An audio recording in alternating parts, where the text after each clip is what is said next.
우리 오늘 보실 과는 우리 불가항력적 은혜 계속해서 보고 있는데 우리 결과에 대한 부분입니다.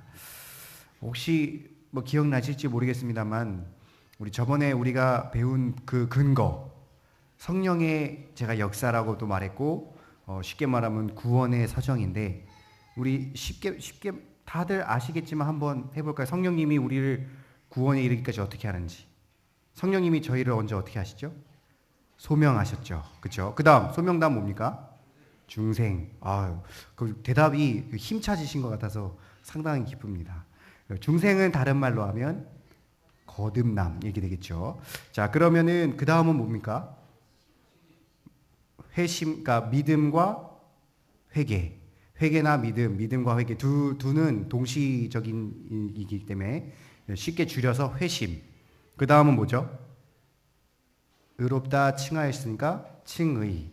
지금 칭의 받은 사람은 양자. 자, 여기까지가 우리가 배운 겁니다. 그러니까 쉽게 말하면 성령의 거부할 수 없는 은혜, 불가항력적 은혜라는 것은 그 근거가 뭐냐? 하나님이 이렇게 우리를 부르시고 또 거듭나게 하시고 또 회심하게 하시고 칭의해 주시고 양자 삼아 준 것들. 이렇게 하나님이 불어주신 은혜가 바로 우리의 근거다. 여기까지 우리가 배웠다면 그럼 남은 게 뭐 있습니까? 그 다음 이제 이렇게 받은 자가 살아야 할 모습들이 나와야겠죠. 그러니까 쉽게 말하면 뭐가 되겠습니까? 근거에 대한 결과가 나와야 되는 겁니다. 그러면은 불가항력적으로 우리를 근거로 해주셨는데 그 결과가 뭐냐? 이렇게 봐야겠죠. 자, 그럼 그 결과가 뭔지를 한번 보겠습니다. 1번 한번 읽어보겠습니다. 시작. 하나님 편에서 일방적으로 베푸시는 불가항력적인 은혜를 받은 사람은 결국 성화의 새 삶을 살게 된다. 그럼 뭐겠습니까? 성화가 나오게 되는 거죠. 자, 성화. 자, 성화는 무엇이냐? 1번 보시면 성화는 하나님의 불가항력적 은혜로 시작된다.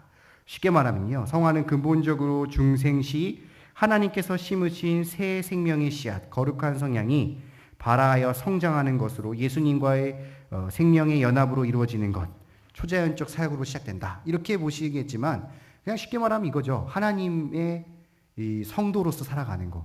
그러니까 저 사람은 교회 다니는데 왜 저렇게 사냐? 이 말 안 듣고 교회 다니는 사람답게 사는 것을 말하는 겁니다. 쉽게 말하면. 거룩하게 사는 것이라고 하는데 죄가 없는 삶을 말하는 거잖아요. 그죠? 그러니까 이러한 삶도 불가항력적인 은혜로 시작한다는 거죠. 예를 들어 주일을 밥 먹듯이 어기던 사람, 술, 담배 잘하던 사람이 딱 예수 믿고 은혜 받았더니 그 술, 담배를 하겠습니까? 안 하겠습니까? 안 하는 거. 그리고 날로 술, 담배 유혹이 있을수록 어떻게 하겠습니까? 그 죄를 이겨내려고 노력하는 모습. 이것이 그 사람의 의지가 저 사람 의지 강하네. 이게 아니고 바로 하나님의 불가항력적 은혜로 시작된다는 것. 밑에 성경 구절들 보시면 다 너희를 온전히 거룩하게 하시고 또는 밑에 보시면 거룩하게 하심을 입은 모든 자에게 기업이 있게 하시리라. 이렇게 말씀하셨듯이 하나님이 명령하신 것이고 부어주신 은혜라는 것으로 시작한다는 것을 우리가 볼 수 있죠. 자, 그럼 2번은 좀 중요한데 조그만한 2번 한번 읽어보겠습니다. 시작. 그럼에도 성화는 인간의 적극적인 협력에 의해 진행된다. 자, 그러니까 성령의 이 역사하심에 따라 분명히 움직임이 왔지만 우리가 이전에 의롭다 하심을 받기 위해 열심히 노력할 수 있습니까? 하나님 자녀가 되기 위해 우리 편에서 노력할 수 있는 거 있어요? 없죠. 그냥 선언해 주시고 바로 그렇게 삼아 주시는 것인데 이 성화는 그것과 다르게 바로 적극적인 협력이 필요하다. 자, 한번 보겠습니다. 소명부터 중생, 칭의, 양자까지는 성령의 단독 사역에 의해 순간적으로 이루어진 구원 작업인 반면 성화는 인간의 내부로부터 지속적으로 이루어진 점진적인 신인 협동의 작업이라 할 수 있다. 그러니까 협동. 여러분 협동 모르시는 분 계십니까? 다 아시는 단어죠. 말 그대로 성령님이 우리를 이끄시면 우리는 거기에 따라 그대로 부응하고 순종하고 점차적으로 성화의 길을 살아가는 것. 바로 그것이 우리가 이러한 성화의 삶을 살아가는 것이라고 볼 수 있는 것입니다. 밑에 보시면 제가 굉장히 좋아하는 성경 구절이 있는데 내가 보이시죠? 우리 요 성경 구절 한번 읽어보겠습니다. 갈라디아서 2장 20절 시작.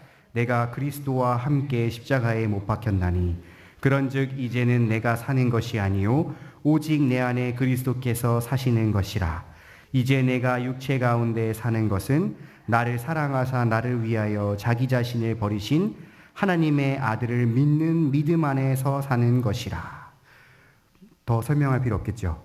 그러니까 우리가 이렇게 사는 이유, 성화의 삶을 사는 이유가 여기 다 있어요. 예수님이 나를 구원하시고 나를 구원받은 자로서 살아가야 할 목적이 여기 다 있다는 것.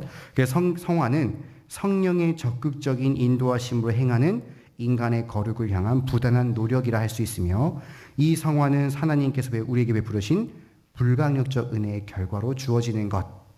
절대로 여기에 인간의 공로가 들어가서는 안 됩니다. 그렇죠? 이렇게 살게 하시는 것도 견인이 있기 때문이에요. 성화의 삶을 살 수 있는 것도 견인이 있기 때문이기 때문에, 내가 성령님이 나를 작용하시기 때문에 여기서부터 내가 사는 거다 이렇게 생각하는 사람들이 정말 많습니다. 그렇게 생각하시면 절대로 안 되겠습니다. 그래서 한번 넘어가면 성화는 하나님의 자녀로부터 그에 합당한 거룩한 삶을 살게 되는 것. 그러니까 이건 뭐겠습니까?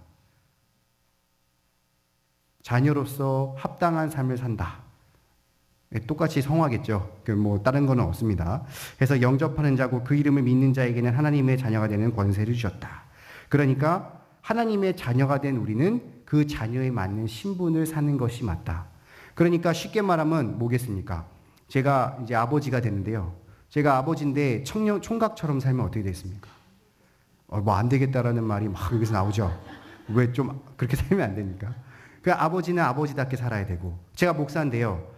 밖에 나가서 목사인 거 티 안 내고 살면 어떻게 되겠습니까? 안 되겠죠. 그러니까 제가 목사로서의 삶의 그 모습에 맞는 행동을 해야 되고, 제가 교회가 아니더라도 당연히 교회에서는 마찬가지거니와 교회에서 행동을 해야 되고, 또 아버지로서 제 삶에 포기해야 될 것들이 분명히 존재하겠죠. 이전에 제가 쉬고 싶은 것들, 제가 먹고 즐기고 싶은 것들은 다 포기하고 아버지로서 챙겨야 될 것들이 있듯이, 여러분 하나님의 자녀로 살아간다는 것은 하나님의 자녀에 맞는 신분을 살아간다는 것입니다.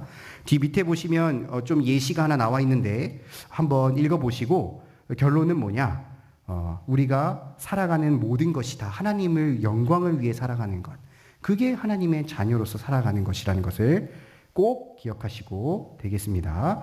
넘어가서 큰 2번 한번 읽어보겠습니다. 큰 2번 시작. 하나님 편에서 일방적으로 베푸시는 불강력적 은혜를 받은 사람은 결국 영화에 이르게 된다.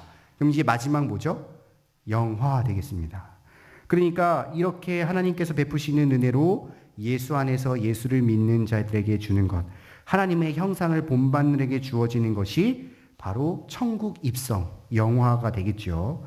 그래서 밑에 성경을 보시면요. 또 미리 정하신 그들을 또한 부르시고 부르신 그들을 또한 의롭다 하시고 의롭다 하신 그들을 또한 영화롭게 하셨느니라. 이렇게 영화는 구속 전 과정의 완성이라고 보시면 되겠습니다. 우리가 처음 예정되어서 소명받고 정말 하나님의 거듭나여서 그때부터 모든 상황을 거쳐서 정말 부단한 노력, 그 노력도 하나님이 주시는 거지만 그 성화의 시간을 거친다면, 그리고 견인에 의해서 우리가 이끌려 순종하는 삶을 산다면 마지막 끝은 천국에 들어가는 것. 그 모든 성도들의 그 소망 아니겠습니까? 해서 결국 이 주시는 것도, 결국 여기까지 이르게 하시는 것도 하나님께서 베푸신 불가항력적 은혜의 결과라고 보시면 되겠습니다. 어렵지 않죠? 우리 옆에 있는 주제 연구를 한번 보겠습니다. 맞는 것 고르실 건데 그냥 OX 한번 해보십시오. 자, 1번에 1번. 맞습니까? 틀립니까? 틀렸죠? 뭐가 틀렸죠? 성화하는 별개의 삶을 살게 됩니까?